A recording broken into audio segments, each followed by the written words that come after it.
Welcome back, everyone. A major move, of course, from the FCC this week has many people wondering how they'll be affected. The agency voted to roll back net neutrality rules that prohibited broadband and wireless providers from blocking or slowing online content.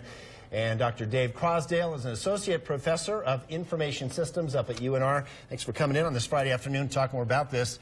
And we were just talking in the break, but there's a lot of, there's sort of some panic, and I've even read some things like this is the end of the internet as we know it. How significant is this change? Well, thanks for having me, Joe.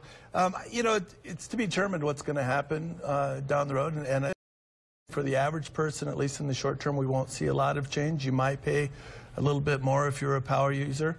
But I think in terms of what's going to happen in the long term, it's still up in the air. You talked about paying, and you mentioned the similarity to like a toll road system.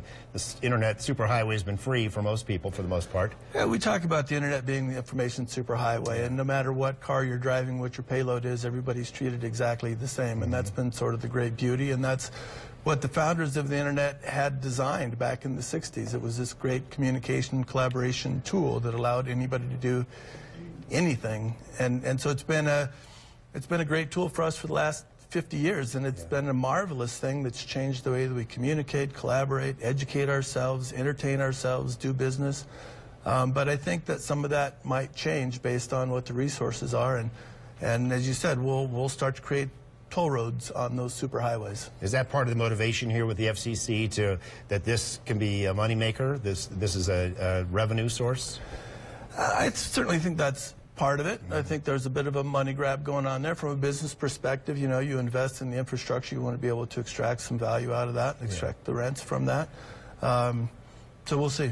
And I think people get nervous anytime they hear the government is going to have more control over anything, but over the internet in this case. Well, the notion that it's free is certainly going to change, I think. And free not from a monetary perspective, but from a what can we do anywhere, anytime, with any device that we want to. But, you know, there have been so many applications and things from the Internet of Things to the location of things to blockchain to streaming video. And you know, the way I look at it is, listen, Netflix is sort of the poster child for all of this, but, you know, at any given Friday, Saturday, they may accumulate 38% of all bandwidth on the network. Interesting. And so if you have one person in the that's taken up 40% of the resources, is that right? And should the people that use that resource pay more for that resource? And when people are logging on at home to, you know, go on the web, how long till they see changes, do you think? Are we talking about years or sooner than that? You're talking about censorship and control of content and those sorts of different things. It's hard to say. There have been many actions in the last dozen years that, you know, the Federal Trade Commission, Federal Communications Commission have sort of shut down. Some of those things may go away in terms of what content is being controlled and what bandwidth is being throttled. I suspect it will happen relatively quickly. Okay.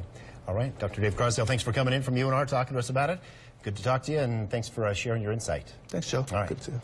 Okay, let's check in with Colin, find out what's going on with our weather. We got changes that could be on the way. Sounds like we're talking about our